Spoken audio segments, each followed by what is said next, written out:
Kannada star hero యష్కి కేజీఎఫ్ ఫ్రాంచైజీతో world wide craze వచ్చిన విషయం తెలిసిందే. నెక్స్ట్ ప్రాజెక్ట్ కోసం ఆచితూచి అడిగేస్తున్నాడు యష్. ఇంతవరకు యష్ తాను నటించబోయే ప్రాజెక్టు గురించి ఎలాంటి అఫీషియల్ స్టేట్మెంట్ ఇవ్వలేదు. కానీ అనేక భారీ ప్రాజెక్టులతో అతని పేరుని ముడిపెడుతూ పలు పుకార్లు షికారు చేస్తున్నాయి.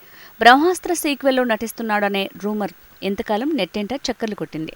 ఇప్పుడు కొత్తగా మరో సెన్సేషనల్ న్యూస్ సోషల్ మీడియాలో వైరల్ అవుతోంది. రావణాసురునిగా యష్ ఓ భారీ ప్రాజెక్టులో నటించబోతున్నాడు అనే ఆ వార్త సంచలనంగా మారింది.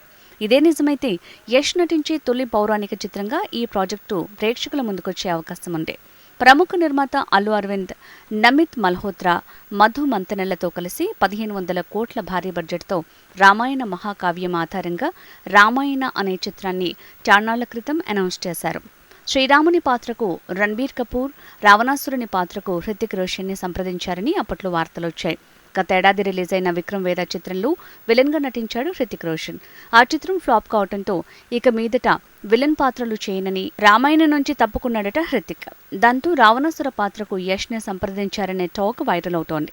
ఓ భారీ ప్రాజెక్టులో నటిస్తున్నాను అంటూ జనవరి 8న తన బర్త్డే సందర్భంగా యష్ చెప్పడంతో ఈ రూమర్కి మరింత బలం చేకూరింది.